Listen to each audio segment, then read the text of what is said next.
চতুর্ভুজ মন্দির Khajuraho. Hello everyone, welcome back to explore India with Rituja. আজ আমি আপনাদের নিয়ে যাব খাজুরাহোর বিখ্যাত চতুর্ভুজ মন্দিরে। এই মন্দিরটি ঐতিহাসিক তাৎপর্য প্রচুর। এই মন্দির এক বিখ্যাত মন্দির, কারণ এই মন্দিরে একটাই মূর্তির মধ্যে আপনি 7টি ভগবানের দর্শন করতে পারবেন, এবং একটা মূর্তির মধ্যে 7টি ভগবান কোথায় কোথায় খোদাই করা আছে সেগুলো পয়েন্ট আউট আমি করে দিয়েছি। ভেতরে ঢুকতেই আপনি এক অসাধারণ সুন্দর বাগান পাবেন, কিন্তু বাগানের থেকে কোনো ফুল বা ঘাস পাতা ছিঁড়ার মানা আছে।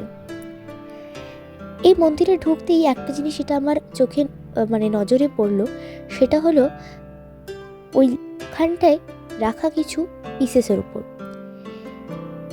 যখন আর্কিওলজিস্টরা এই পিসেসগুলোকে রিকনস্ট্রাক্ট করছিল, মন্দিরটাকে রিকনস্ট্রাক্ট করছিল, তখন এই ছোট ছোট টুকরো তারা বুঝতে পারেনি কোথায় রাখবে, তাই জন্য তারা এখানেই রেখে দিয়েছে মানুষের দেখার জন্যে।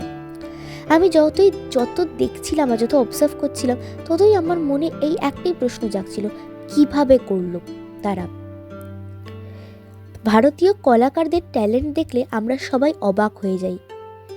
আপনার যদি একটু সময় থাকে তাহলে একটু হলেও পেশেন্স দিয়ে মন্দিরের গায়ে খোদাই করা মূর্তিগুলোকে অবজার্ভ করবে, খুবই ভালো লাগবে।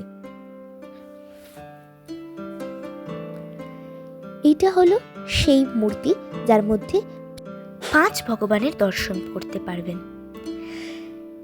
এই একটাই জিনিস আমি দুঃখ পাই যখনই ভাবি, সেটা হলো যে এই মন্দিরটি কত সুন্দর দেখতে লাগতো যদি কোনো বিদেশি ঔরঙ্গজেব এটাকে ভাঙচুর করে না ফেলতো।